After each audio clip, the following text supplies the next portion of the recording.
And I don't know if the poetry will work, but we can give it a shot. I haven't even opened it yet, so that's even more magical. Yeah, I was going to say the trick may be on me, so it's but I'll putt. Yeah. Oh, so anyway, I did hear from Vivian Yuan. Yeah, Yuan.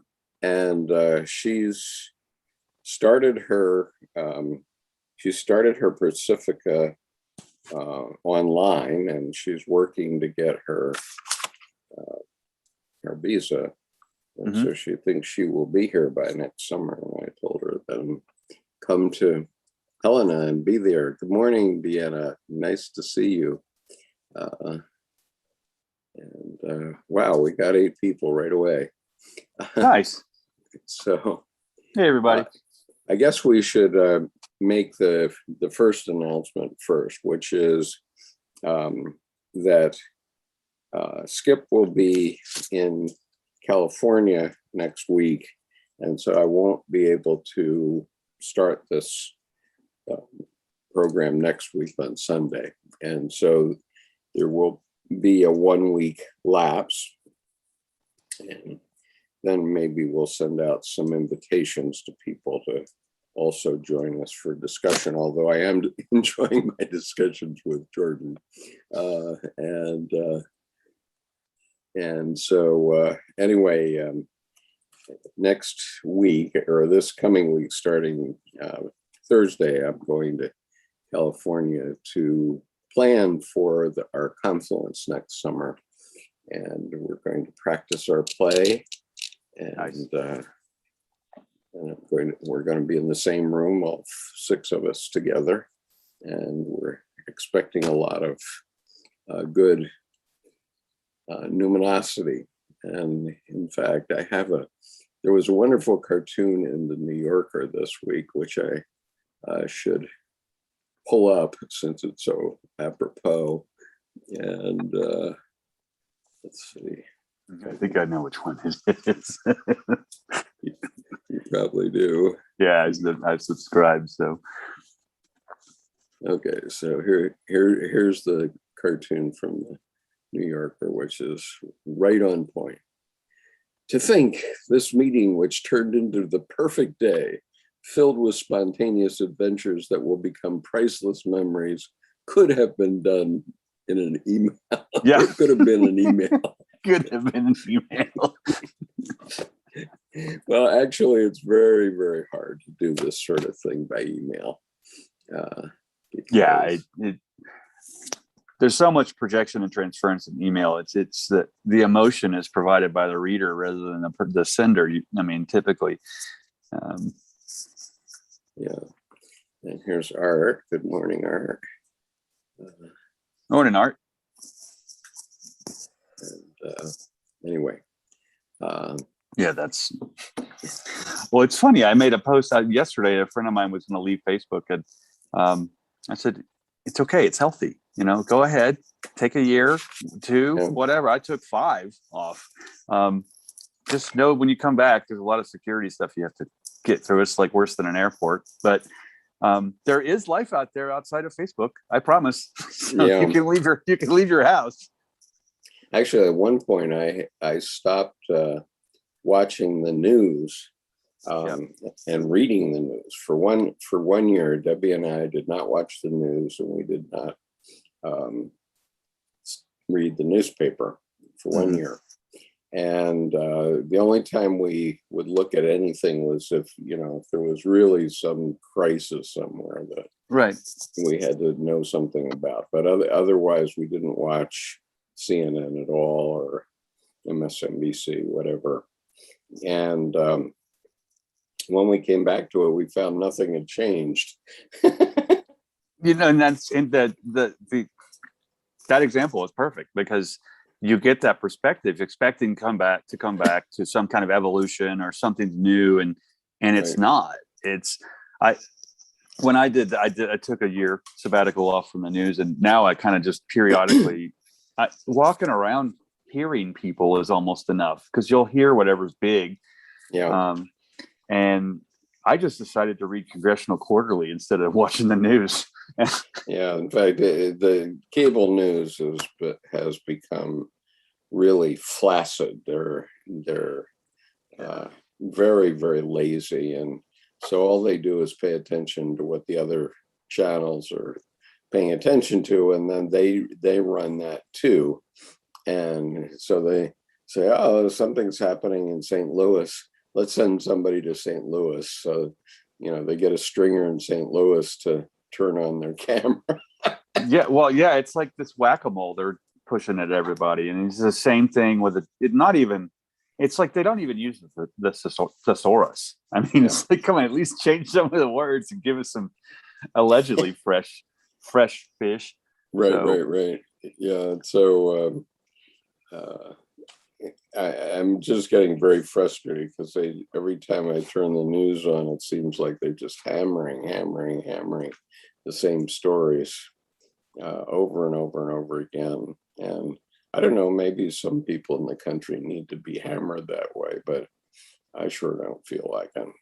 Yeah, and I think if you're impressionable to a high degree, I think that keeps you in a state of anxiety, because it's a constant trauma barrage. You're always aroused, in terms of psychologically aroused, like trauma trigger aroused. And I remember, I think the last time I used my television, other than for a movie or to hook up a laptop for a bigger screen, was around 2005. Mm-hmm. And the reason I ripped the cord out of the wall after I threw my shoe at the TV, because it was Fox News before Fox was like what they are now.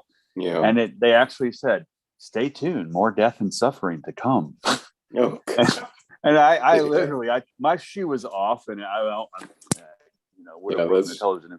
But it's like all the ABC, local channels. They call themselves eyewitness news, and they basically say death and blood at 11. Yeah, I remember when my nephew was 4, and my sister said, "Come on, you want to come watch the news with us?" No, it's always the same. And he walks away, and she goes, "Well, what do you mean the same? Look, first they have these stories, and then they tell you the weather, and then they have with killings, and then there's the sports." Mm-hmm. So it's like, and we all just kind of looked over and went, "That's true." It's like out of the mouth of babes. Right. And so I once asked Professor Sheldon Solomon, who's a psychology professor at Skidmore. And I've known Sheldon now for nearly 20 years.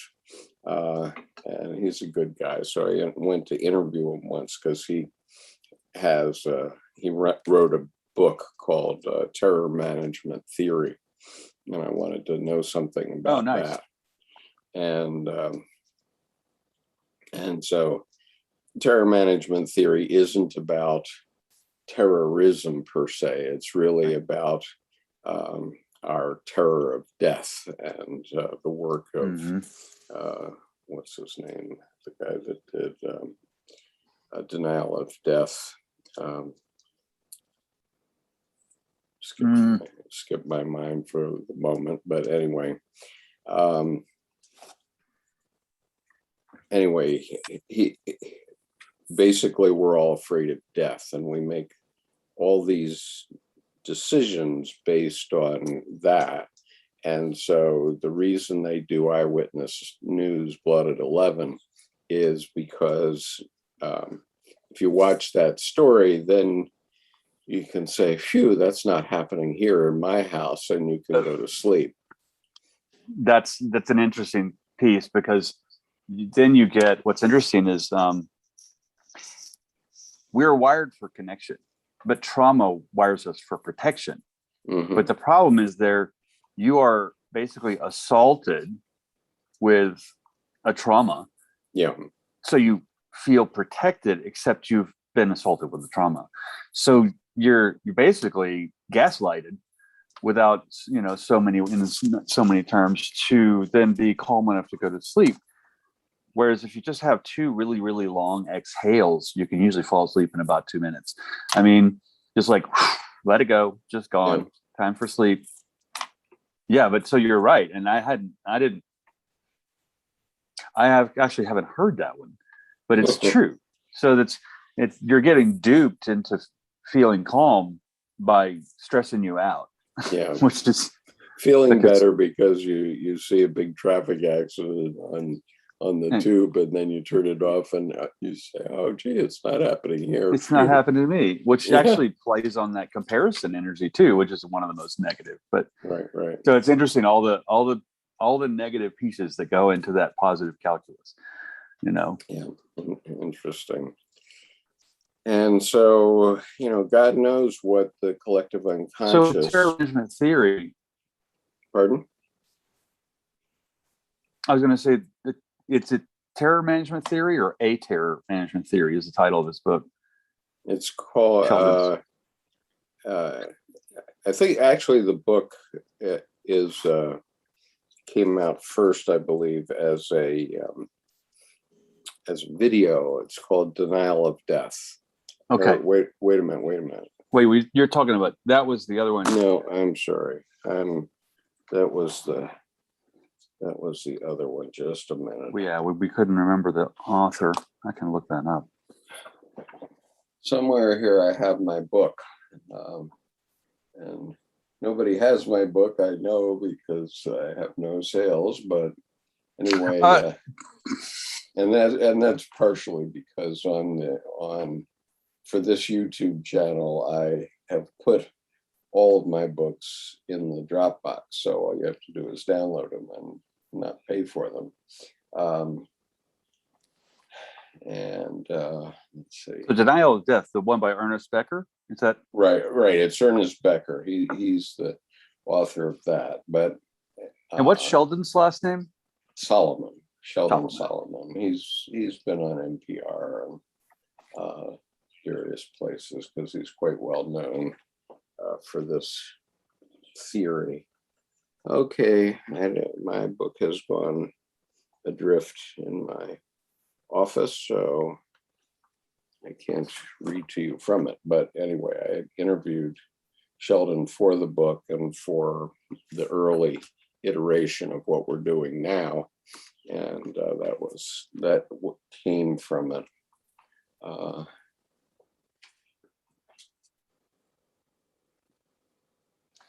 You brought up a really interesting point with the getting duped by the news to be able to go to sleep. That one, I think a lot of people assume that you're supposed to have trouble going to sleep because everyone has trouble going to sleep. But with breathing, it's like, I look forward to sleep. I take 2 exhales. I'm asleep. I mean, every partner I've had is like, no one likes you very much. Yeah, I find that if I simply count backward from 1,000 and just imagine the numbers as I'm counting backward from 1,000, I usually don't get beyond 993 before. I think between 7 and 10 tops, and then there's a initial, I forgot my place, and then I wake up the next morning. Yeah. It's almost like anesthesia. Oh, I'll count backwards from 10. You go, nah, you're out. Right. Okay, so Jordan and I have a little experiment to enact today, and I'm going to turn it over to Jordan to tell what the experiment is. Excellent. So when I received selected letters from Ezra Pound and 76 One World and the cantos of Ezra Pound, by mistake in the box was this book of poetry, Commons, by Myung Kim. And I have not cracked it yet. I've left it with these 2 books. And so what I'm going to do is I opened up to letter 61, just kind of eaching the book. And it seemed an interesting one from the first line. So I'll read this letter. And then let's open up this the same way. And I'll read that poem. And we'll see if there's any synchronicity. Absolutely. So where's the letter that we're Letter reading? number 61 on page 50 of selected letters. Okay. 61. Okay, go ahead. Okay, letter number 61 to Harriet Monroe, Coleman's Hatch, 31 January. Dear H.M., Poe is a good enough poet, and after Whitman, the best America has produced. Probably, he is a damn bad model, and is certainly not to be set up as a model to anyone who writes in English. Now, as to Eliot, Mr. Prufrock does not go off at the end. It is a portrait of failure, or of a character which fails, and it would be false art to make it end on a note of triumph. I dislike the paragraph about Hamlet, but it is an early and cherished bit, and T.E., which would be Lawrence, won't give it up. And as it is the only portion of the poem that most readers will like at first reading, I don't see it that it will do much harm. For the rest, a portrait satire on futility can't end by turning that quintessence of futility, Mr. P, into a reformed character, breathing out fire and ozone. Fletcher is no great judge of anything. He has a lawless and uncontrolled ability to catch certain effects, mostly of color, but no finishing sense. I will let the unfortunate fic pass without complaint if you get on with Mr. Prufrock in a nice, quiet, and orderly manner. I assure you it is better, more unique, quote unquote, than the other poems of Eliot which I have seen. Also, that he is, in quotes, quite intelligent and adjective, which is seldom in my mouth. Yeats has sent 5 poems to his agent with a note that they should be submitted to you. There are 3 here in his desk, which will be sent either direct or through the agent. I know Poe wrote other poems besides Elle Corbeau de Jamais Plus, which I don't know the French to translate that. I have bought them poems, and he spells it P-O-M-E-S, so he's getting off of his high horse, it feels like, coming into a little comedy even more. I have bought them poems, also Chivers poems. I note your own native, wont to roam, naiad airs, yawn, even in the cameo, and they are bad for the budding. Also inversion and periphrasis, bore out at the end of line for rhyme, and slight over alliteration. These things one doesn't bother over so far as the general public is concerned, and one accepts the inner force of a poem. But it would be treacherous and dishonest to let them pass a thing set up as a model, in italics. They are things that one may do by accident or through instability or inability, but they are not things that one should intend. So, tell us what you think, Ezra. I love that, where he's got this just wicked wit. And then let's see, I'll just open this to, okay. And it was, before you do that, I did translate the French, and it is, and the crow says nevermore. Okay. It's like, Corbeau would be crow. It's just like Corbusier was the crow when the architect. Okay. I know Poe wrote other poems besides Le Corbeau dit jamais plus, which is, and the crow says nevermore. Okay. Thank you. That's a nice push. Yeah. So then go ahead. On this book, just eaching this book, open up Commons by Myung Mi Kim, which came with these books by mistake. The poem is called, on page 41 of that book, called Vocalize. I have dissected more than 10 human bodies, destroying all the various members and removing the minutest particles of flesh which surrounded these veins without causing any effusion of blood. And as one single body did not suffice for so long a time, it was necessary to proceed by stages with so many bodies as would render my knowledge complete. And it's from the notebooks of Da Vinci.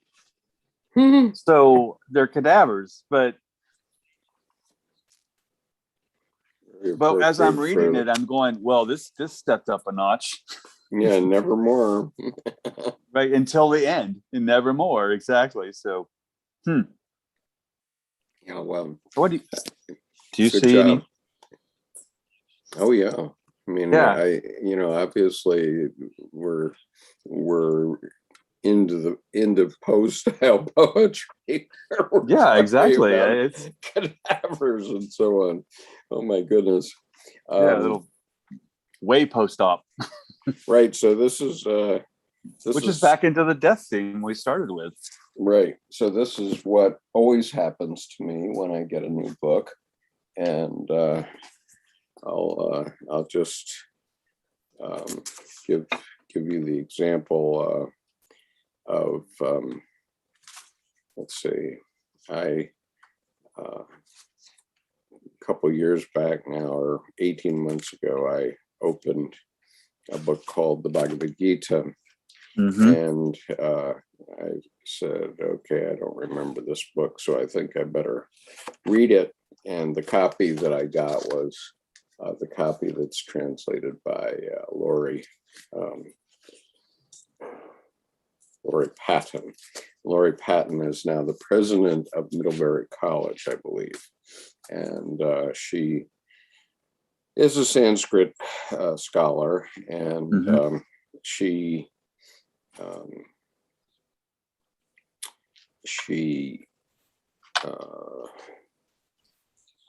translated the Bhagavad Gita, among other things. So when I got this book, which was the day before I decided with Khushbu Kantaria to read the Bhagavad Gita cover to cover, and there were many synchronicities around that, because her mother's name was Gita, and when I called her to suggest this, happened to be Mother's Day, and her mother had committed suicide. And so, oh wow! So Khushbu had found her dead mother at age 9. She was the one that found her dead mother. Wow! And which obviously is quite a traumatic event. But anyway, I had gotten the Bhagavad Gita the day before Mother's Day last year in 2020, and I had opened it. And of course, in the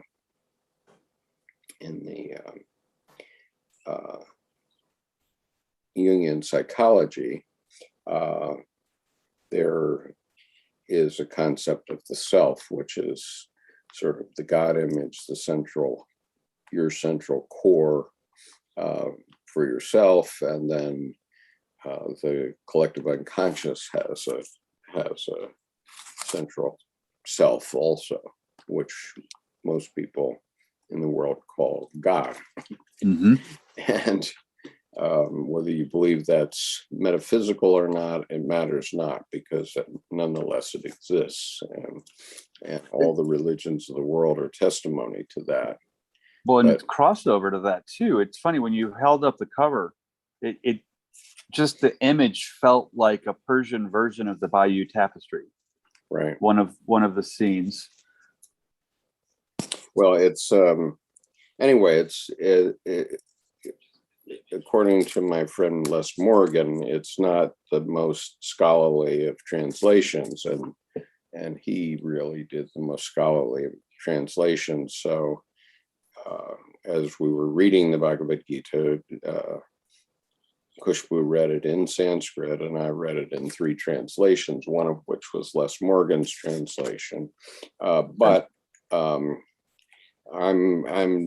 just a layman on this. I happen to like poetry sometimes, and so I got this copy of the Bhagavad Gita first, and I have a habit of opening a book and putting my finger on a page, on a word blindly.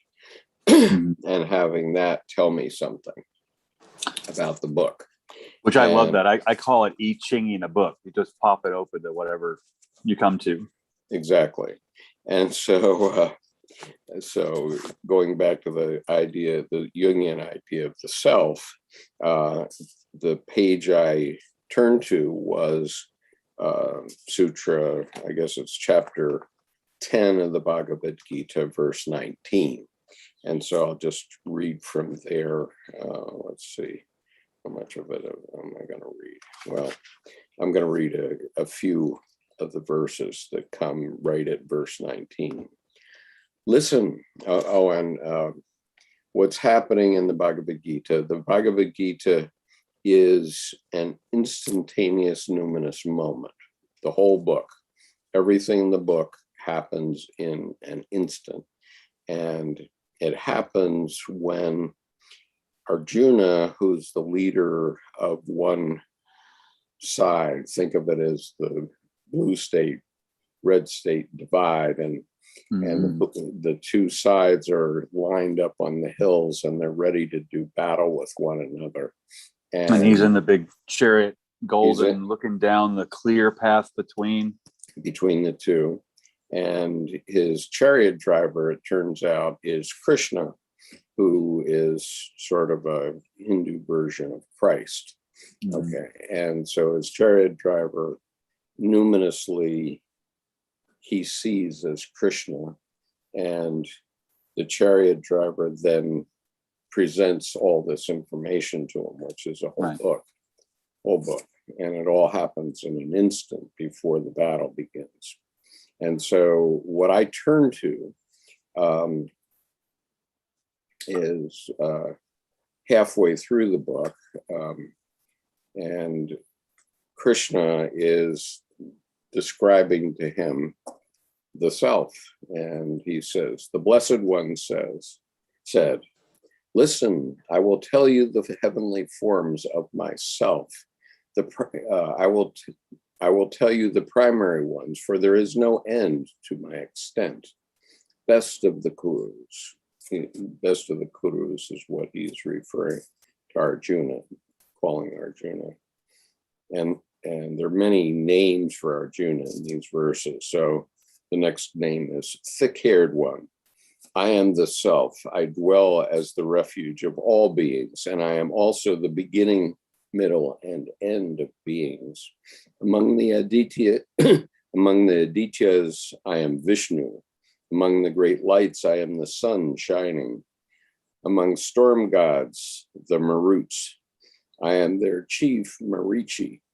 Among the stars of the zodiac, I am the rabbit-marked moon.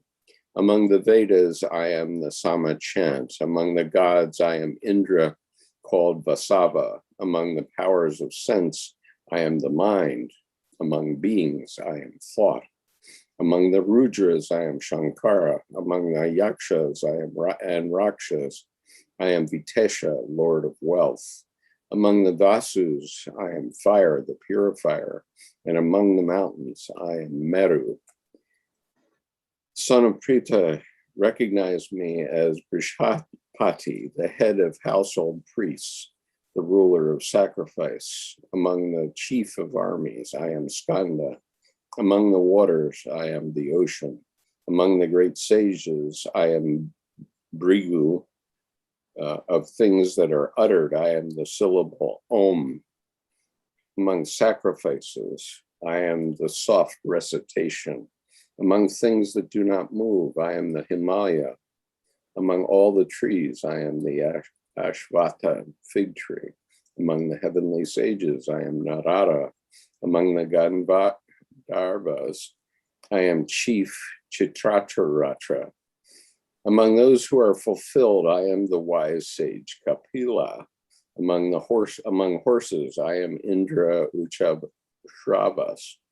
Recognize me to be born of nectar. Among great elephants, I am Indra's Aravata. Among men, I am their protector. Among weapons, I am the thunderbolt. Among cows, I am the wish-granting cow. I am Kandarpa, who makes progeny. Among servants, I am their king, Vasuki. Among snakes, I am the endless one. Among sea creatures, I am Varuna. Among ancestors, I am Aryaman, their chief. Among those who snuff out life, I am Yama, god of death. Among the Daryas, I am their prince Prahlada. Among those who count, I am time itself. Among the animals, I am the lion, their lord. And among the birds, I am Vainateya. Among purifiers, I am the wind. Among those who bear weapons, I am Rama. Among sea monsters, I am Makara, the crocodile. Among rivers, I am Ganges, Janu's daughter. Arjuna, among creations, I am the first, last, and middle. Among insights, I am insight into the highest self. Among those who speak, I am discourse. Sorry, I got going on this, but it's hard to This stop. is good. This is really good stuff. Yeah, okay. I guess I'll read the rest of it because it goes on and it's definitely good to hear. Give it a good death. Take it all the way to the end, Right. Okay. So among perishable sounds, I am the letter A. Among words joined together, I am the simple link. I alone am imperishable time. I am the arranger facing everywhere. I am death who seizes all, and the beginning of that which will be. Among female deities, I am good name, wealth, and speech, memory, intelligence, constancy, and endurance. Among chants, I am the great chant of Indra. Among meters, I am the perfect Gayatri. Among months, I am Margashirsha. Among seasons, I am blossoming spring.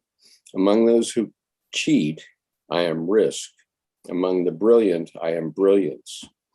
I am victory. I am resolve. Among those who possess the truth, I am truth. Among the Vrishni people, I am Krishna Vasudeva. Among the Pandavas, I am Arjuna, winner of wealth. Among wise ones, I am the author Vyasa. Among poets, I am the poet Ushanas. Among rulers with the scepter, I am authority. Among those who want victory, I am wise conduct. Among hidden things, I am silence. Among the wise, I am wisdom. Arjuna, among all beings, I am the seed. There is no creature, moving or unmoving, that would be without me. Scorcher of the enemy, that's Arjuna again he's referring to. Scorcher of the enemy, there is no end to my divine forms. Here indeed, example by example, I have declared this, the true expanse of my power. Understand that whatever powerful being there is, be it splendid or filled with vigor, it comes to be from only a small part of my brilliance. But what, Arjuna, is the purpose of this abundant wisdom to you? I stand holding up this entire world with only a small part of myself. Okay, so that's sort of Krishna's definition of God. Well, what's interesting too, and I may be completely misquoting, but it reminds me, I'm not sure which of the 6 volumes video series, Joseph Campbell's The Power of Myth with Bill Moyers.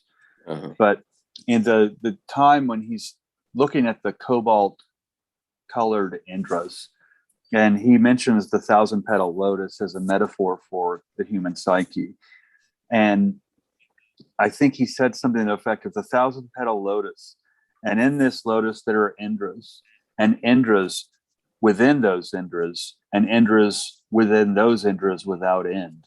And it felt that Indra piece is overlaying with the polynomial, the multiple named God of everything. Right. And what's interesting there is there's so many names there, but unlike ancient Egypt, it's not polytheistic. There's a monotheism that's running through that. It just has many names. Yeah. Let's see. Okay, I have an image here from the Red Book, which is, of course, Jung's experiment with the self and or his unconscious. And this is page 154 of the Red Book. And what Jung said is there were things when he wrote this 100 years ago, now 110 years ago, approximately, which he couldn't say at that time. He couldn't say, wow, I found this in the Bhagavad Gita. So instead, he said, but I have left hints. And so I was looking through the looking through the Red Book, and here's one of these hints, which is these words in the upper left corner are actually from the Bhagavad Gita. Straight from, right? Right. And next to it, he put this next to his image of Philemon, which Philemon is a representative of his self. Okay. And Jung is, see, I thought he's in here, but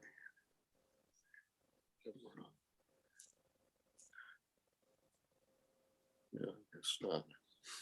But anyway, Philemon. Yeah, actually, isn't he in the portal entry shadowed tiny?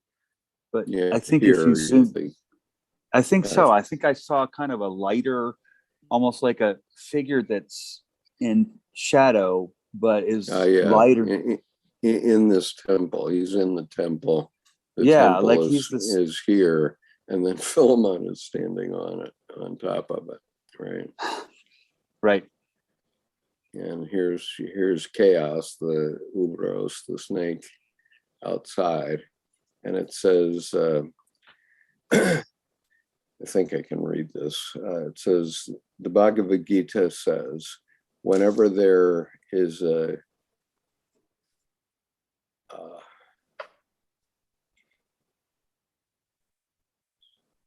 decline of the laws and an increase in iniquity, then I put myself forward. And so Ashok Bedi, about 18 months ago when we did a wisdom path with him, said that Vishnu or Krishna, God, has presented himself 9 times in history. And then he recedes, but he comes every time there's an increase in iniquity in the world. And so that's what this quote from the Red Book suggests, that Philemon came forward to advise Jung, and sort of a Western version of Vishnu in a way.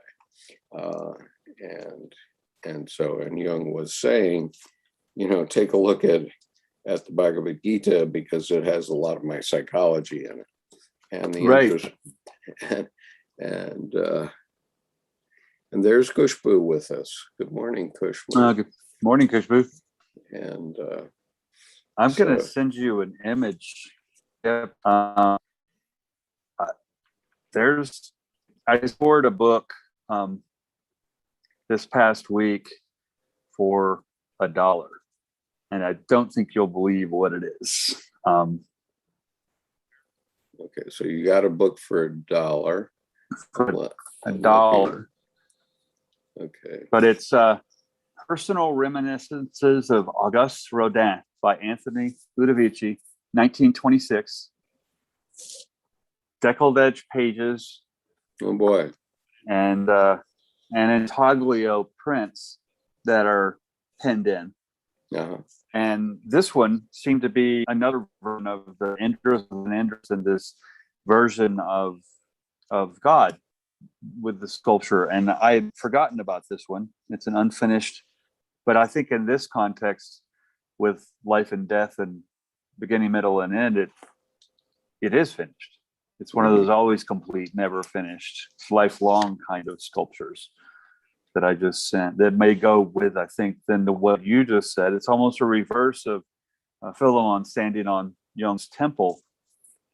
This is then, say, Sophia, the divine feminine, emerging from the prima materia, or the rock, so to speak. Right.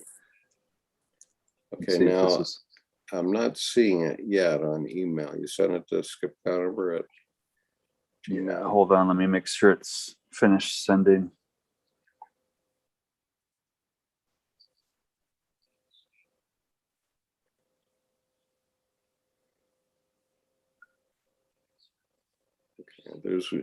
There's another image that sort of captures how small Jung is in the Red Book, which is on page 36, and I'm just going to share that now while you're checking here.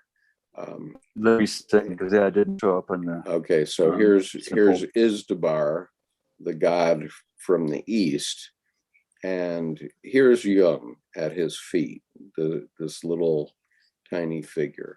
I'll just zoom in on it so you can see it better, but there he is. And this is the god Izdubar. And in his active imagination, Izdubar is going toward sunset. He wants to find the god of all gods. And so he's chasing the sun, basically. That's what Izdubar is up to in this imagination.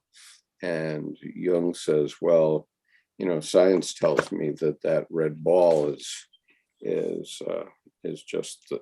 sun. It's just one of many stars. And Izdubar is crushed. He nearly dies, but Jung saves him and puts him in his pocket, actually. And so later on in this passage, Izdubar was this great, huge thing, God, and with the double-edged axe as his weapon, etc. And here's Jung, and as this little man at his feet. And what happens is that Jung brings him up to date on a little science, and then this god collapses, basically. And so anyway, that was sort of an example. I'm still not seeing anything, Jordan. Here. It's still finishing up, but I think that the first one didn't go through. Okay. That image there from the Red Book too. It's interesting that the serpent being the chaos. Hold on, let's see if this looks like it went through. The serpent being the chaos is woven through that whole image in this like a fabric. And I think the serpent, it's all through it. So it's almost like the burlap grid for, I know grid's the wrong word, but at the base of a carpet. Right. But the whole structure is chaos, and it becomes two horns up at the top of his head. Right. And so the significance of this, among other things, is like, Blood at 11, which is, once you see that chaos is outside you and it's not in your house tonight, like, you can sleep better. Well, and even Nietzsche, Friedrich Nietzsche said, what was it? You must have a chaos in your heart to birth a dancing star. Yeah. And that chaos, to me, when I several years ago, when I saw that quote again, I realized that's when I started equating the word chaos actually is an allegory for capital N nature. Yeah. And nature needs no order. Nature it's not even a natural order. Nature just is. Right. So this La Pensée, the meditation, Yeah. actually now looking at it in the context of today's conversation with birth, life, and death, this sculpture feels complete. And I think that this was in the yard at Meudon when I was in Paris and visited his house. Mhm. And there were, a whole grid of, I think, 16 or more unfinished stone sculptures. And now, in the context of today, as I mentioned, this one feels finished as a visual metaphor for Bhagavad Gita and the Thousand Petal Lotus, and that death at 11, Right. blood at 11. So as you see, as I hope our audience sees, there's incredible synchronicity in life, and we're just doing a demonstration of it today because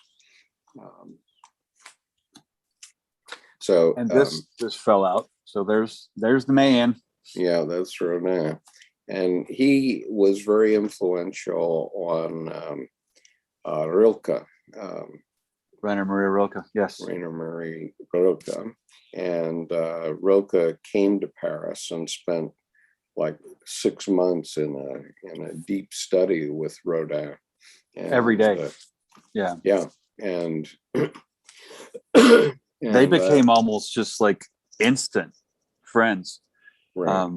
Because I think Rilke asked him, I'm not here to learn poetry. I want to know how to live. And there's a wonderful book that in another study group that I'm in about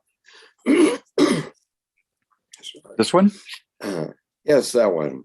The Image of Orpheus, Rilke, A Soul History, by Daniel Joseph Polikoff. Yep. And that story of Rilke is very compelling. I urge you to buy this book and read it. Because among other things, many of Jung's ideas about religion, it's revealed, come from Lou Salome. They really do. And it's like the companion with this too. I highly recommend to get the Duino Elegies and the Sonnets to Orpheus as just the work itself to go with. Yeah. So anyway, we're in the throes of the study of that book, doing one chapter a month. And on chapter 9, I think now. Yeah, I just talked to John this last week, and I've joined the group so I could get in on the fun. Right. So yeah, Rilke's actually my favorite poet, and I think the poem, The Panther, it may be, it doesn't matter the length. It's so short, but it's the poem that's the most full of full birth, life, and death, all in one piece that you can viscerally almost feel. Yeah, I think the Panther is in that book. So why don't you read it? It's out on my dining room table at the moment. So I don't have it in front of me right now, but I think you probably find it in the index there. Yeah.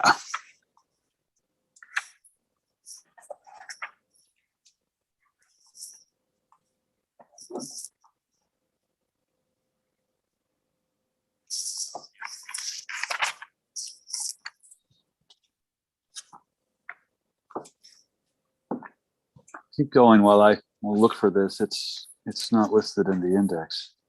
Okay, well, why don't you check? I'll check the poetry book, because you might have it there more easily.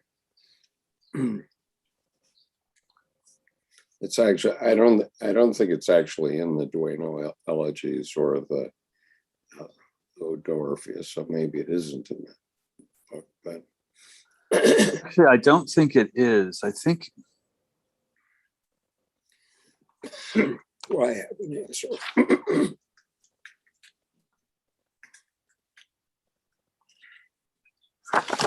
I will I'm just getting it up on. I was gonna say I could pull out my other iPad and I could pop it up. I've got it. You got it?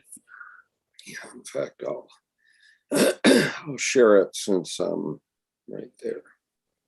Thank you. Yeah, I think it's not in Letters to a Young Poet. It's okay. So here it is. The Panther. His vision from the constantly passing bars has grown so weary that it cannot hold anything else. It seems to him there are 1,000 bars, and behind the bars, no world. As he paces in cramped circles over and over, the movement of his powerful soft strides is like a ritual dance around a center in which a mighty will stands paralyzed. Only at times the curtain of the pupils lifts quietly to an image enters in, rushes down through the tensed, arrested muscles, plunges into the heart, and is gone. Yeah, that's yeah. Yeah, that's I never don't get tingles and tears with that piece. Right. That is the most birth, life and death, I think, piece I've ever experienced. And when I read that, I remember I had the Sonnets to Orpheus and I had the Duino elegies and or Duino, but I think passively read them. Like somehow they still had the capstone on them in a way. And then I read that poem and came back and all of a sudden it just opened up. Yeah. So Kushba is here, but I think she came after I had told the story of the synchronicities that surrounded our reading of the Bhagavad Gita. So Kushbu, by all means, go back and listen to the beginning of this class if you want to hear what I said. But we had this amazing synchronicity where I contacted Kushbu on Mother's Day, and it just it was an incredible set of synchronicities, beginning with my opening the book for the first time in 50 years. I had read portions of it, I think, before when I was in college in my, I don't know, Asian religion class or something like that. I mean, the problem with professors is they put things in stovepipe silos, and they make you believe that they're in separate boxes, but they really are not. Mm-hmm. I had, I forget what drew me to look at the Bhagavad Gita. Maybe it was I was reading through the Red Book and found that hint, quote unquote, on page 154, and if you take that hint, which is next to his image of Philemon, then you realize that a lot of Jungian psychology actually came out of ancient India, because the Bhagavad Gita was written perhaps 7,000 years ago and has been a recitation tradition like the Odyssey down through the ages. And it was first written down about 2,000 years ago, I believe, or a little bit more, maybe 2,500 years ago. And,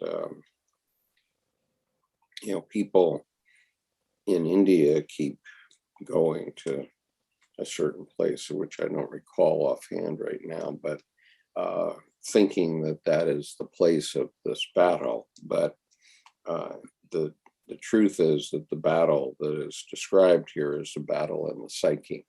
And it's within. Right, it's battle within. And it's a battle that takes place in I don't know, a second or 10 seconds or maybe a minute in someone's psyche, and then it gets expressed out.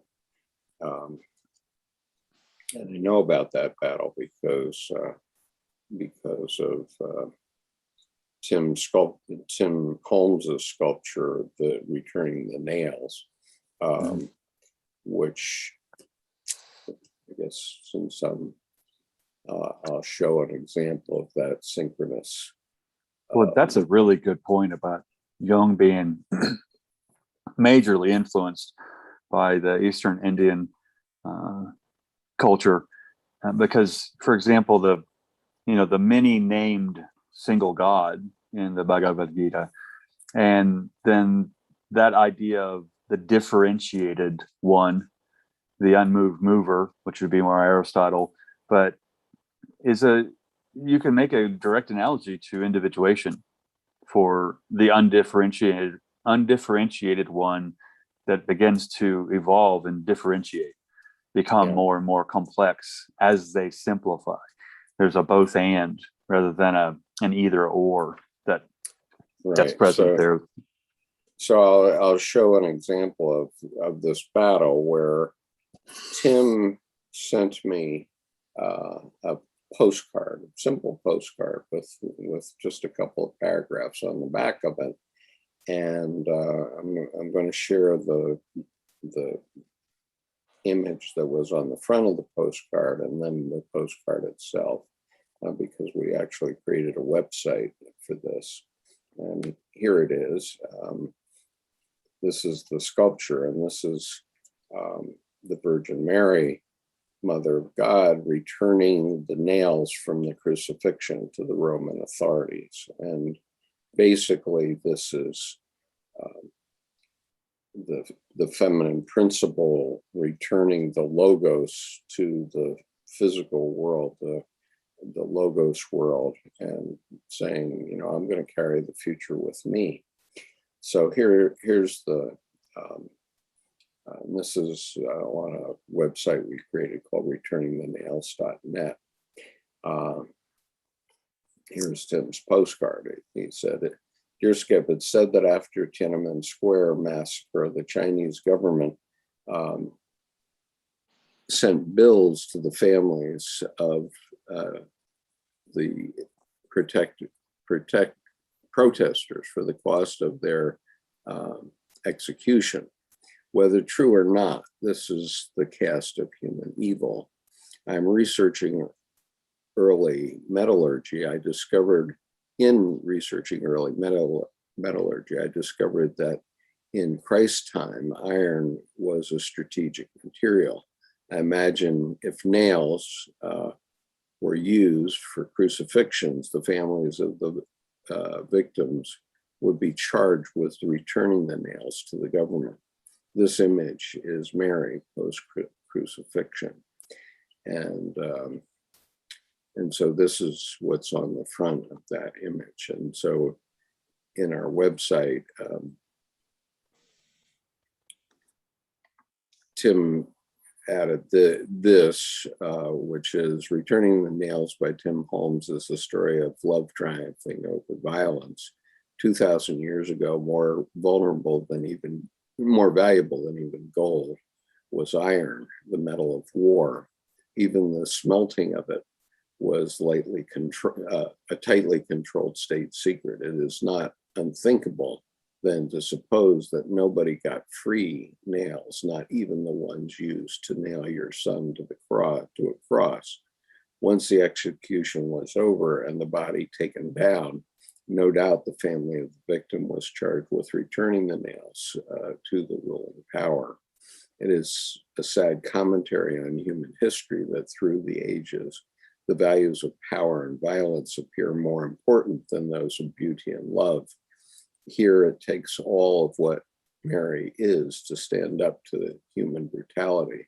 The nails identify those who choose violence over love. But history proves that love prevails in the end.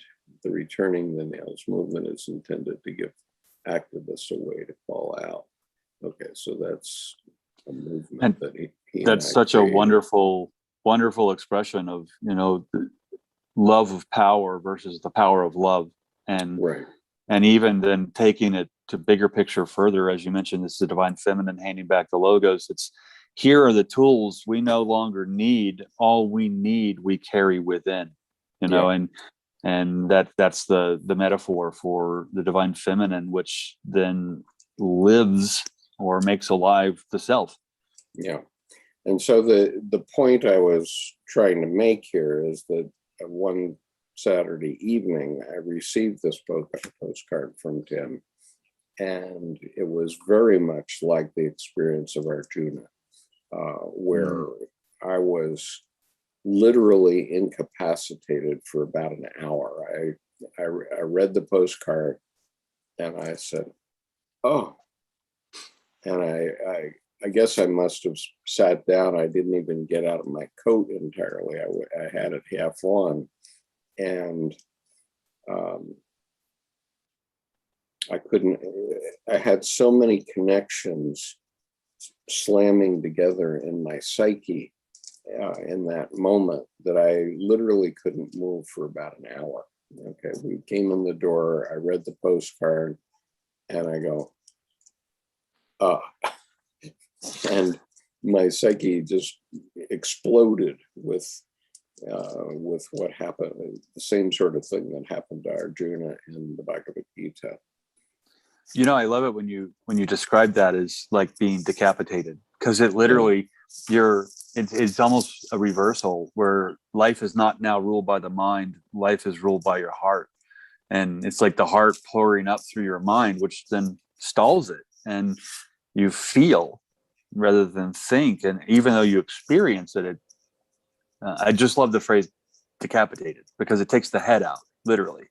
And the heart then, in a sense, hijacks the head, because that's its point of fuel out through, and you just literally numinously experience, and sometimes sonic numinosity, the light that's nestled in the dark, that phonos or phonic. But when you receive that, I mean, that it's no strange feat to me with that piece, because the first time I saw it, there was just a gape, I stopped. And when something stops you like that, that kind of connection is to me, it supersedes any schedule, so to speak.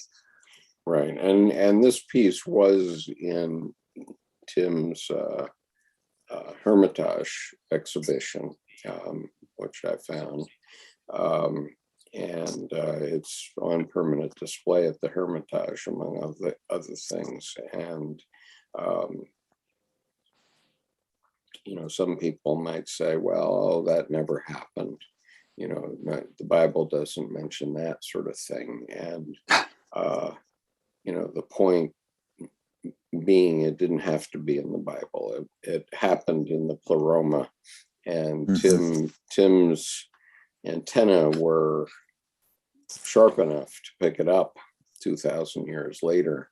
And so, leaving time and space alone, it certainly has happened. And I realized the enormity of it, and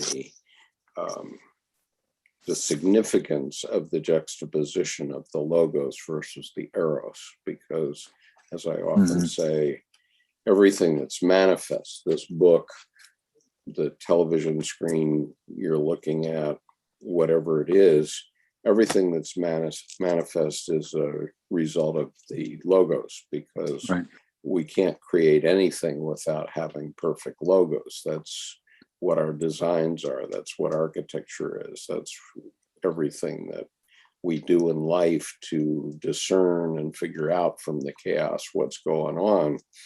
That's the logos. But we don't live our lives in the logos. The manifestations of the logos, including the nails in this case, are not alive. They're not alive. A building is not physically alive. The Bible is just a black doorstop unless somebody puts life into it. And, that's usually done by a gifted pastor or something like that. But the Bible itself is just a black doorstop unless you put life into it. And so what Tim did was put life into this idea of the returning the nails. And oh my God, it's such a powerful thought that once you think it, you can't unthink it. Exactly. And what just came to me about, looking at that every time, it strikes me, and it's like it cycles through a whole different set of words, and none of them spit out of my mouth. But just now, writing down, it's living with the living grief that Right. of life and of birth and death. Right. And Mary's basically saying, here are your nails. I'm going to carry the future with me. So yeah, exactly. I don't need your tools anymore, man. yeah. I have my own. In fact, I create life.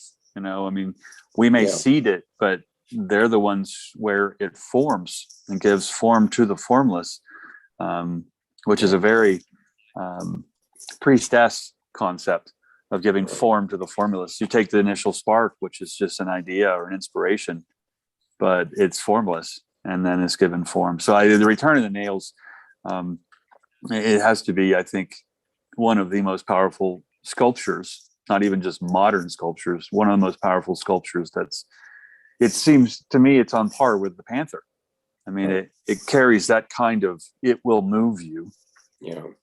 So anyway, I'm going to read the very next letter here, which is to H.L. Mencken. And then I'm going to let you opine on it while I make a call of nature. But anyway, Pound, and this letter comes from February 18th, 1915.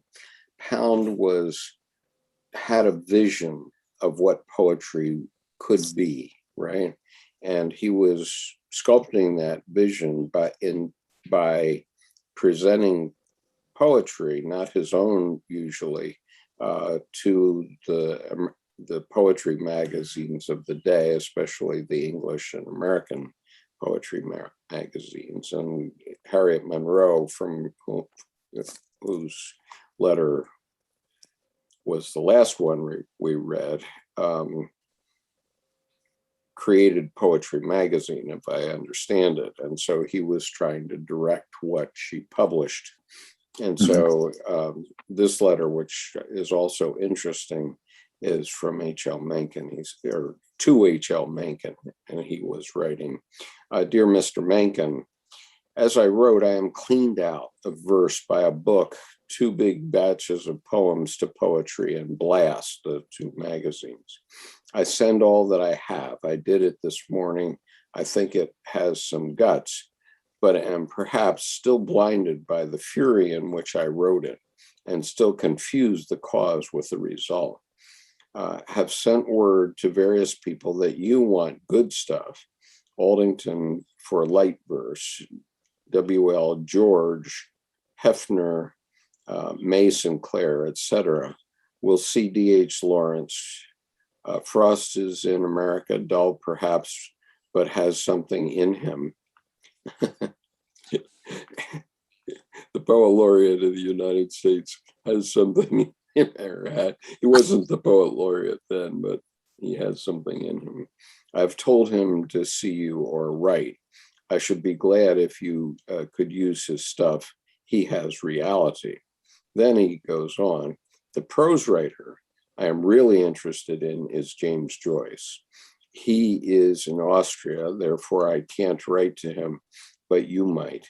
His Dubliners, a book of short stories, has succeeded since I first wrote to him. The Egoist is using a long novel of his as a serial. It's damn well written. E.L. Masters has written as Webster Ford. Okay, that was the pen name of E.L. Masters. Has some punch, but writes a little too much and without sufficient hardness of edge. He is worth watching and printing. He and Eliot seem to me, for the moment, the most hopeful American poets. Closer the Thing. Okay, so I'm going to leave that to you. I'll be right back. Sounds good. This to me really calls out how I think astute Ezra Pound was. And there's kind of a master of seeing through blind spots and looking at the value of what's actually present somewhere. There's an image I will try to find once Skip gets back here to send to him that I think the caption was, correlation does not indicate causation. So he would see an implication somewhere, but he really knew the value of poetry, something that was in its own form too long, or in its own form too abridged. And he didn't look at it from a write like me perspective. He really got into, in a sense, the scriptural scholarship of each thing he read by someone else to help the clarity of vision of them expressing their own voice in their own living syntax. And what's interesting is, I think Hemingway said, if someone says if a poet says they were not influenced, or a writer says they were not influenced by Ezra Pound in this era, they might as well say, I went to hell and never felt the warmth, or something similar to that. And I'm paraphrasing, but it was that he was such a supporter of value and quality in poetry as an important cultural movement and an important cultural event, that when he says, he is worth watching and printing, or he writes a little too much, or I think this has some guts. He's really playing with body metaphor and the whole life of poetry that I think is more than anthropomorphic and anthropometric. Though anthropometric would actually almost be a verse of life, it would feel like, to Ezra Pound, not to put words in his mouth. But at the same time, his communication with people through the writing world and the way he developed the relationship of the world itself with poetry has such a powerful influence, I find, on writing in the modern day, to really make sure that they weren't starving artists. It's more like, no, these artists ate well, paying for poetry. And there's a whole thing, these days where poetry doesn't pay. And it's relatively true, except for, select few. But I think back to his seeing through blind spots, where correlation would not indicate causation. And he would see maybe something appeared to be something,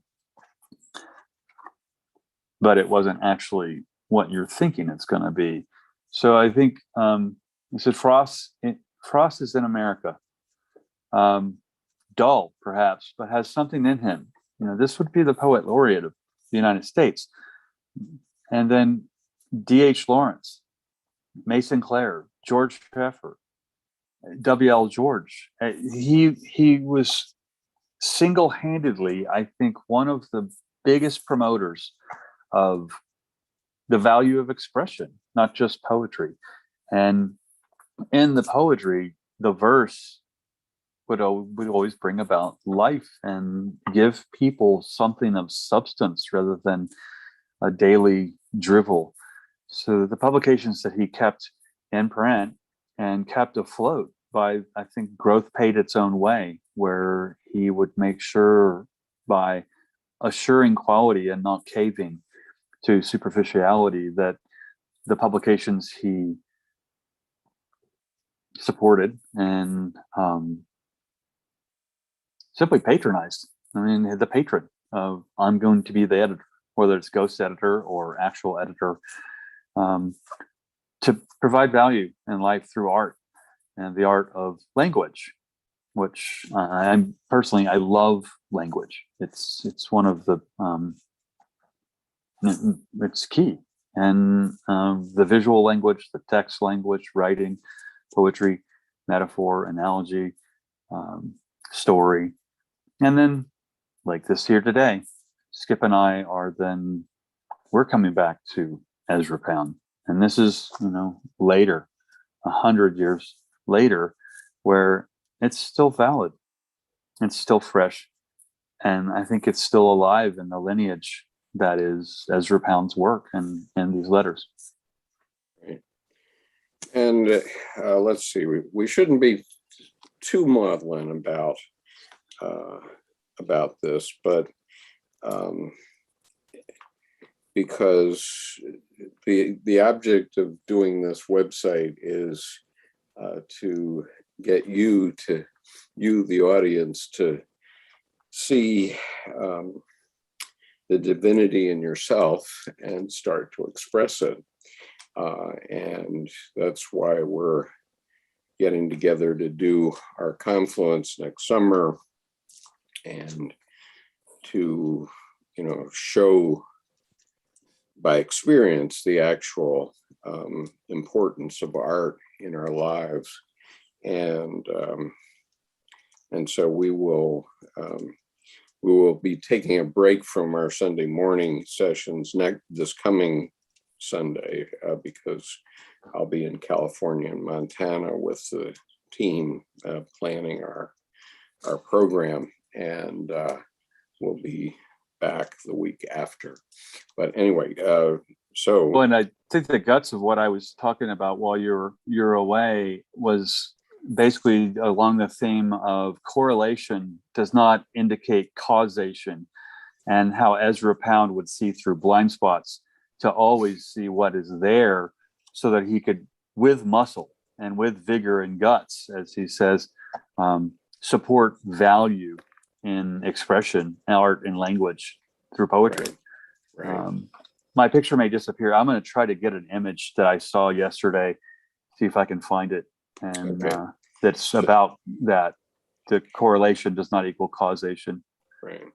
So one of the things that I wanted to mention was how Pound understood the enormity of what he had done over this 30 to 40 year period before World War II.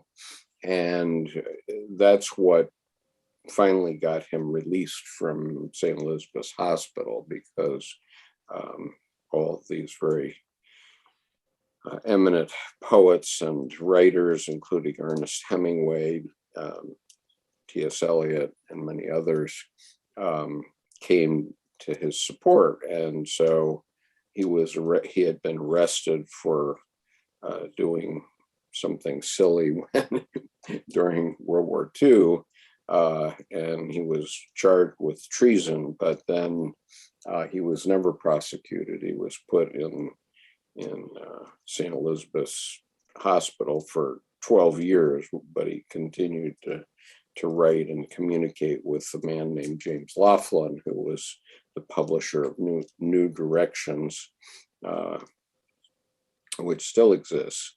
And James Laughlin, in 1969, the year after I graduated from Hamilton College, was, for his work with New Directions, was given a honorary degree by Hamilton at the commencement. And Ezra Pound came to that event. And interestingly, he refused to say a word. He basically pretended that he was a cuckoo clock at that event.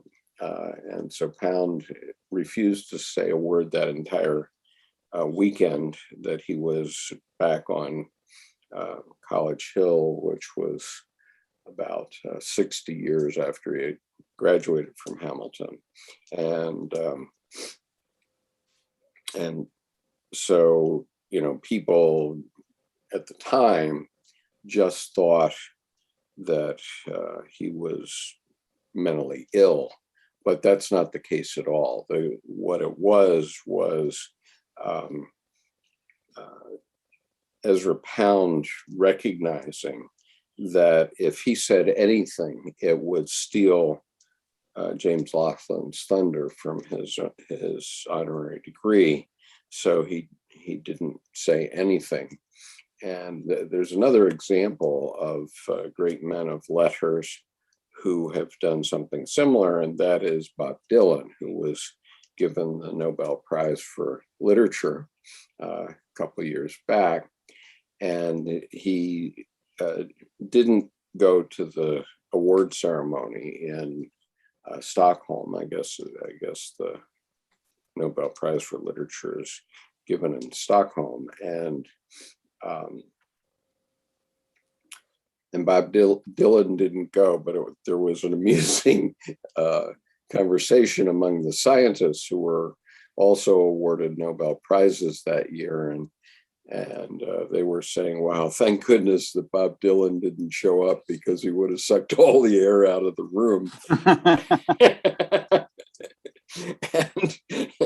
and Dylan obviously knew that, and so that if he went to the award ceremony, it would have detracted from the moment for those 15 scientists or so on. And so he was quite kind, and also realized that what his presence would do in the event. And that's why he sent his representatives to receive the award. And it was a very kind thing to do. And Ezra Pound did a similar thing when Laughlin won his Doctor of Letters or whatever it was from Hamilton in 1869. When a person of letters cedes silence to another person of letters, it's almost the utmost respect. There's not going to be any fetter, interference, interpretation, even commentary on their voice and their place. And that silence is more powerful than any words ever could be. And so wise and respectful. I mean, it shows the deep connection between those two and how powerful that was. Yeah. Okay, so I was asked here by Deanna a reasonable question, which was, where can I get a copy of Tsunami of Blood, and what is the name of Jordan's deck? And so I'll leave it to Jordan to say the name of his deck, and then I'll tell you where you can get a copy of Tsunami of Blood for free. Nice. The name of my deck is Tarot in the Land of Mysterium, spelled Mystereum, and intentionally misspelled from Jung's Mysterium with an IUM in Latin. And then, thank you. Yeah, there it is on Amazon. And I think it's $34.95. And you'll see it in some places for thousands of dollars. And that's just scammers. So don't pay more than $35 USD, US dollars. Yep. And I keep it within arm's reach, as you see. Thank you. It's a good deck. And in answer to Deanna's question about my books, all of my books are available in electronic form on the Dropbox for the general YouTube channel, which is Carl Jung Psychology Reading Group is the YouTube channel. And if you write to me at skip.conover@gmail.com, I'll put my address on the chat, then I will add you to the list for that Dropbox. I have decided not to charge for my electronic form books. They are on Kindle. They're all on Kindle, and some of them you can get in hardbound. And Tsunami of Blood is one of those, which you can order from Amazon. And I don't know if this will work, but on the back of my business cards, there's a QR code. Someone might be able to, it looks a little blurry, Yeah, I'm not sure. I don't know if that's someone could hold their phone up. That'll take them right to Amazon, but I think it's a little too, the resolution's probably too Yeah, if you on have the a scan, screen. if you can scan that, we can put it up as a share. I But have a photo.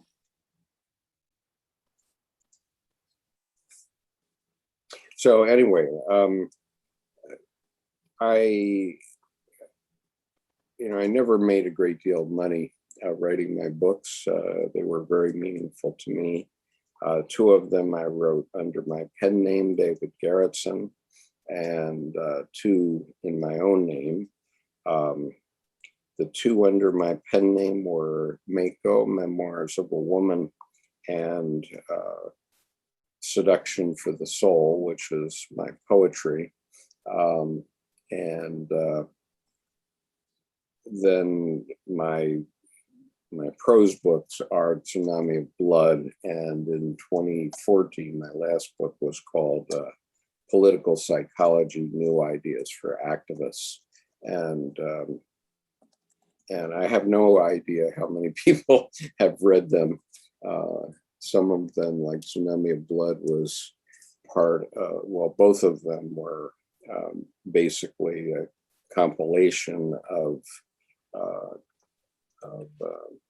blog posts that I had put up. And, I think they're all right. So people have read a lot of them. In the case of Mako, it was written before the commercial internet really got started. So I made it available on a email network, and I put a counter to see how many hits it got, and I published it serially. It's the book. It's the story of the first woman prime minister of Japan, but it ended up containing certain pornographic aspects because I was telling the story of how this woman really got through life, and there still has not been a woman prime minister of Japan. But in any case, in my novel, she does succeed, and I carry her life from age 15 to age 75. But as I published the book serially, it ended up being read by about 100,000 people on this email network. And so that was an accomplishment, but I didn't know what to do with it. I had written it in 1993, and it was before Jung's Red Book came out. And I had an experience where the heroine of that novel actually manifested in my house and awakened me every morning at 6 a.m. to come and write another little bit of her story. And I had no choice. And so it was very much like Dr. Jung's experiences. And, it wasn't until 2009, 16 years later, that Jung's Red Book appeared. Mm-hmm. And I said, holy smokes, if this could happen to the greatest psychiatrist of the 20th century, then I guess I'm okay. Yeah, right. Yeah, if you resist the capital M must, all it'll do is rip your flesh from your bones. Right. And so, like Dr. Jung and his writings, I had no choice, and it was an archetypal possession of my anima, I'm convinced. And it's actually the autobiography of my anima during the, sort of spread out over time, but it's based on my experiences in Japan, both as a boy and as later as a businessman for 5 years. And so it's all true, but the names have been changed to protect the guilty. Nice. To go with the correlation does not equal causation theme I had put forth with Ezra Pound seeing through blind spots. I just sent you a couple of images. One that has that, and then right next to it in my files, I noticed a Halloween themed one, since we're on theme birth, life, and death, of wisdom tricking death, that I thought was pretty hilarious, that you might get since today's Happy Halloween, get a kick out of. Okay, let me pull these up and okay. So correlation does not equal causation. I thought that was a brilliant image. Okay. Very good. Very good. I mean, so that to me is seeing through blind spots, and don't scientifically and forensically say, oh, this cat crushed the roof. So right. Okay, that's very funny. Let me get the other one here if I can. Get a kick out of the next one. Just a sec.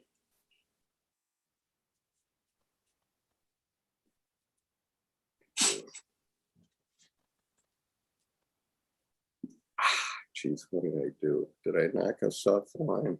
I think I did. Oh, just a minute. It still says recording. It's recording, but it's not on YouTube. So just get us back on. Well, maybe it is on YouTube, but it's. Would someone in the chat just type something in, see if it pops up for Skip? Yeah, well, I'm not on YouTube at the moment, so. Oh, okay. Okay, I'm going to assume that you're seeing that the viewers are seeing this still, because I didn't end the session. I only accidentally removed my access to it. So. Oh, okay. All right. So let me go on, and we'll wrap this up quickly, but I have to get the other image up here. Let's see. Yeah, this one, this talk about decapitating my funny bone, as it were. This one. Let's see.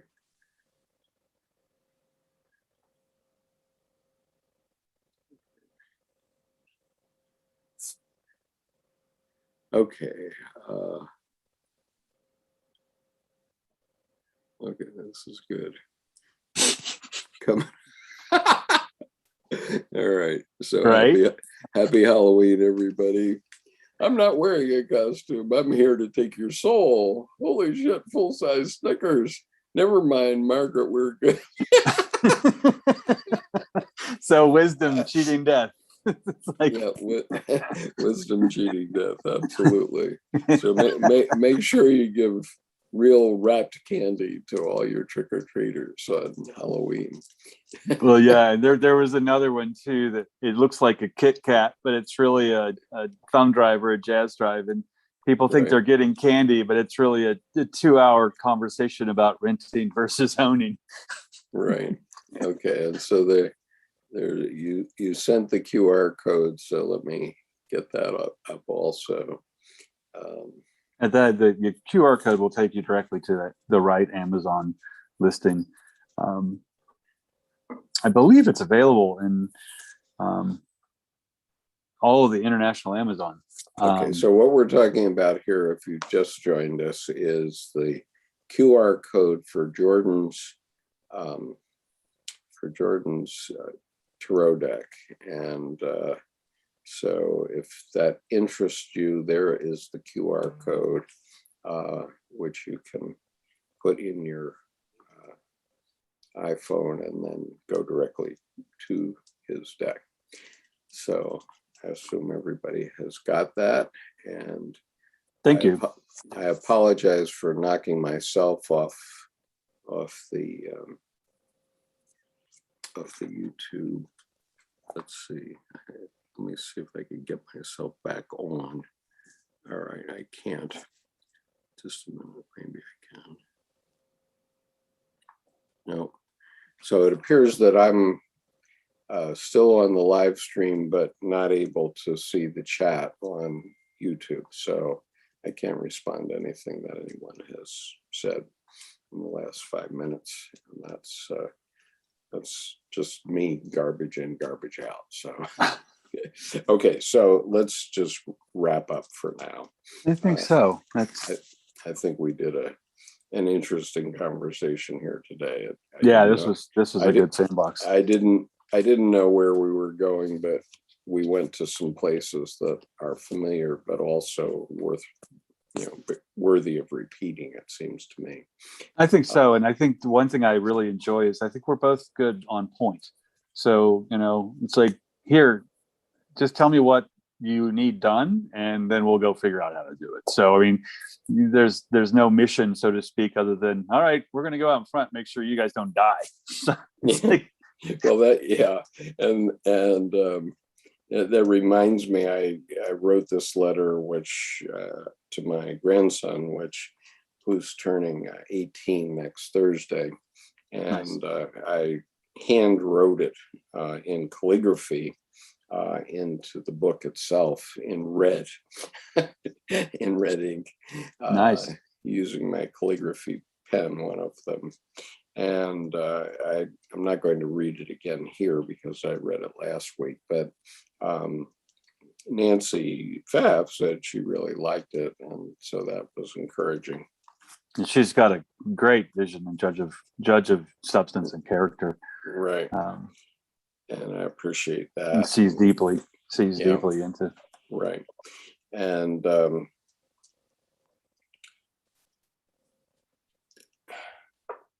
so anyway, what I was going to say, though, in response to Jordan's comment, was that, this spring, when I faced cancer and my little mala with the skulls, and I had my cancer diagnosis, and the first thought that had come to my mind was that I should have Tim Holmes paint my portrait if I could persuade him to do so, which he kindly did. And so I knew that this portrait would be very two-dimensional unless I physically went to Helena to meet Tim. And of course, I had met him online many times, and we had been through the whole Returning the Nails program before that. But anyway, I went out there for one day, traveled 2 days to spend one day in Helena, Montana. And it was a great meeting. And one of the things that I did on that day was I posed nude for his drawing class. And so there is a video of that on the YouTube channel on Carl Jung Depth Psychology Reading Group. There's a video of that called Skip Sans Persona, where I guess what I ended up doing was telling some stories, and that was my way of clothing myself during this session. But what I realized was that I had lived the story of 7 Pillars of Wisdom multiple times in my life, and indeed I'm doing it twice right now. And it's basically what Jordan was just saying, which is that, if you're going to be a leader, you're going to have to stand out in front of the public and let them comment, and also you have to pull together the elements you need to do what you wanted to do. And so what came out of the day, May the 7th of 2021,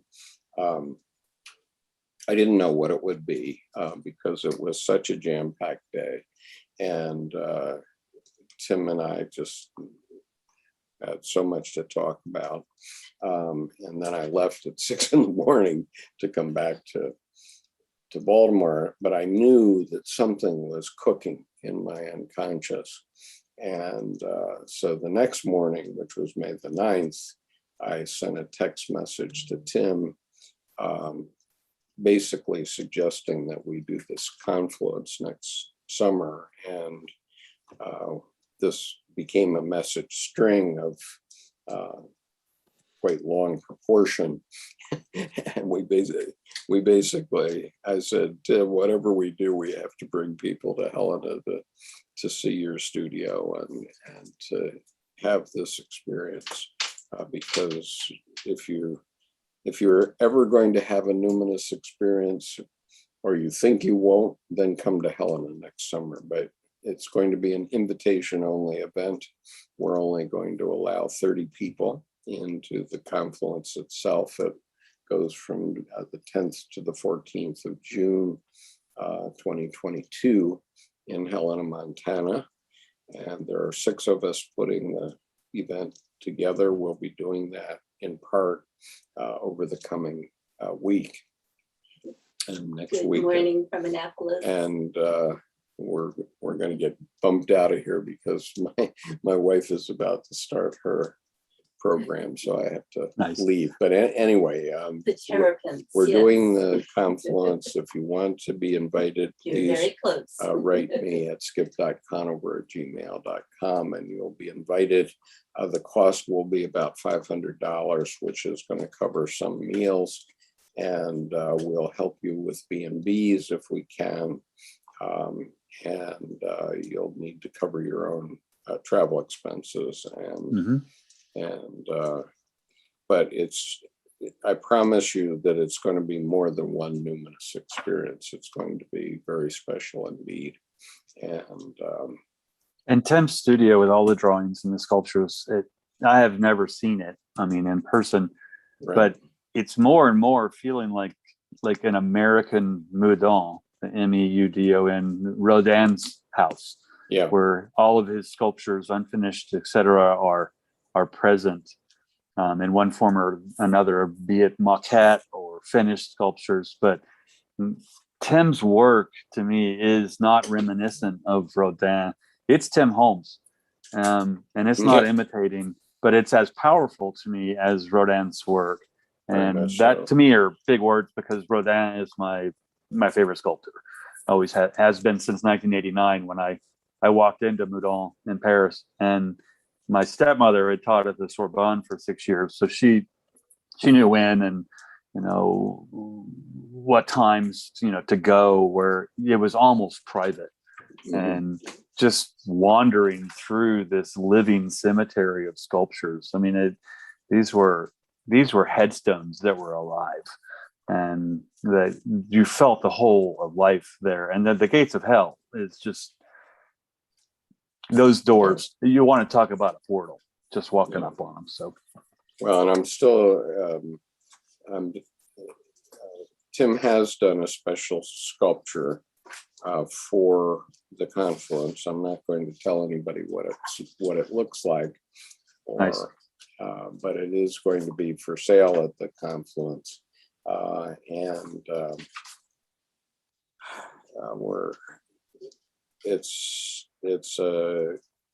I can't reveal until next summer what the sculpture is, but we are working on it.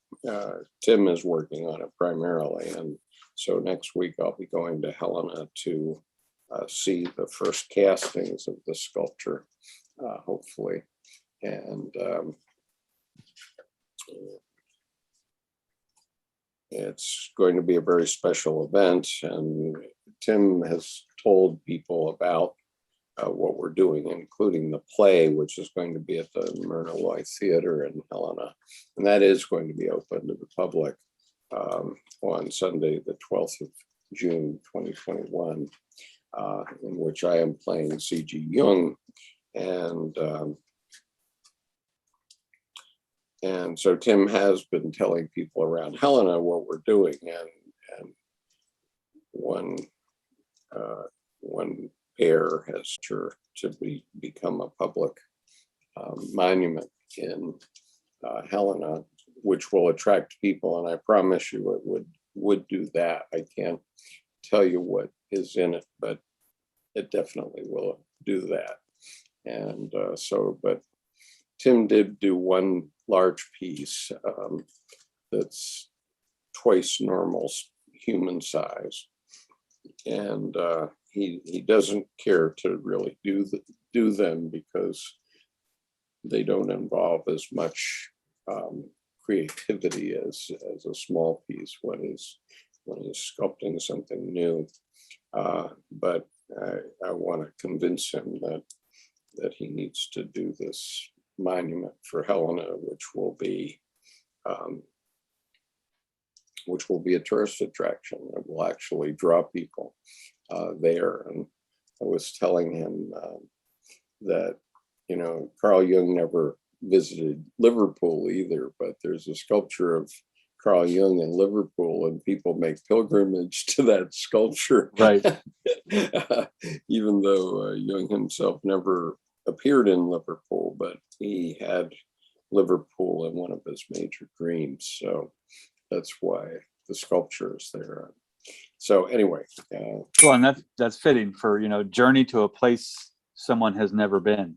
I mean, in a way, so there's the both and there of that's very Jungian. Yeah. So I'm actually bursting with excitement about what we're going to be doing next summer, including this new piece that Tim has done. And so now you know that it's happening, but you don't know what it is.